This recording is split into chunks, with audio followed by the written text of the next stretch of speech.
हरे कृष्णा। तो ये जो स्थान है ये बहुत प्राचीन शिवलिंग का स्थान है और विद्यापति जो भगवान चैतन्य से लगभग 150 वर्ष पहले हुए थे और जिन्होंने राधा कृष्ण के संबंध में प्रेम के गीत रचे थे, जिनको चैतन्य महाप्रभु जगन्नाथपुरी में सुना करते थे और स्वरूप दामोदर गोस्वामी विद्यापति के गीत सुना करके भगवान चैतन्य के जो विरह भाव थे, राधा रानी के भाव में जो है चैतन्य महाप्रभु विरह का अनुभव करते थे, कृष्ण के विरह का अनुभव करते थे, उसका पुष्टिकरण होता था। तो विद्यापति के गीत जो कि चैतन्य महाप्रभु सुना करते थे, तो वही विद्यापति यहाँ पर विश्राम कर रहे थे और वे अपने जन्म स्थान से चल कर के राजा के महल की ओर जा रहे थे। तो इस स्थान में वो विश्राम कर रहे थे और शिव जी उनके गीतों से इतने अधिक आकर्षित हुए कि वे उनके सेवक बन गए, विद्यापति के सेवक बन गए। और इस स्थान में जब विद्यापति विश्राम कर रहे थे थकान मिटाने के लिए और शिव जी सेवक के रूप में उनके पैर दबा रहे थे, तो उस समय वो जो है विद्यापति को फिर कुछ ऐसे कारण बने कि उनको पता चला कि उनके जो सेवक हैं ये कोई सामान्य व्यक्ति नहीं है, साक्षात शिव जी हैं। तो ये बहुत बड़ी घटना है, एक बहुत बड़ा गुण है कि भगवान श्री कृष्ण के जो भक्त थे विद्यापति, उनके चरणों की सेवा साक्षात शिव जी ने की।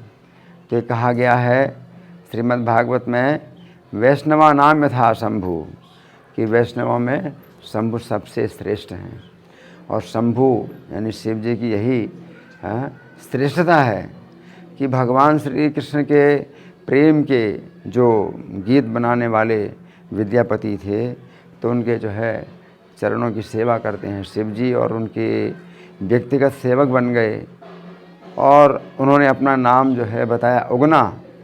तो शिव जी की इतनी अधिक सेवा करने की इच्छा थी कि अपनी इच्छा पूरी करने के लिए उन्होंने अपने को छिपा लिया और एक सामान्य सेवक के रूप में कितने समय तक सेवा करते रहे, 1 साल 2 साल कुछ पता नहीं कितने सालों तक सेवा किए विद्यापति की।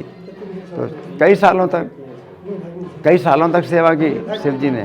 तो सोचिए कि शिव जी जो है सेवा करें, तो शिव जी का एक बहुत बड़ा गुण है ये कि भगवान श्री कृष्ण के चरणों के भी इतने बड़े सेवक हैं कि जो भक्त श्री कृष्ण के प्रेम के, राधा कृष्ण के प्रेम के गीतों की रचना करे, तो शिव जी उनके गीतों को सुनने के लिए उनके चरणों की सेवा करते हैं।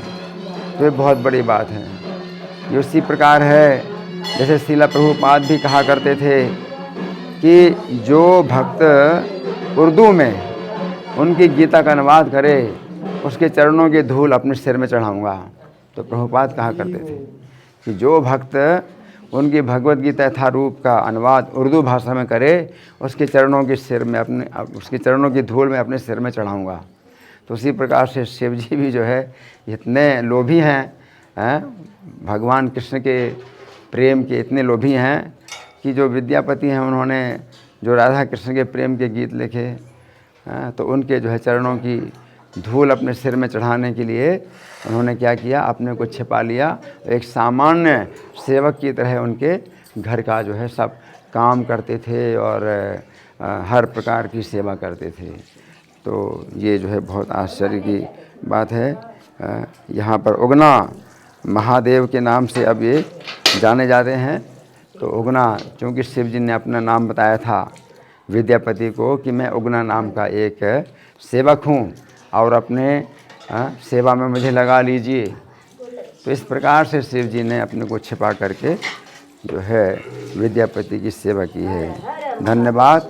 हरे कृष्णा। कृष्णा कृष्णा कृष्णा हरे हरे, हरे राम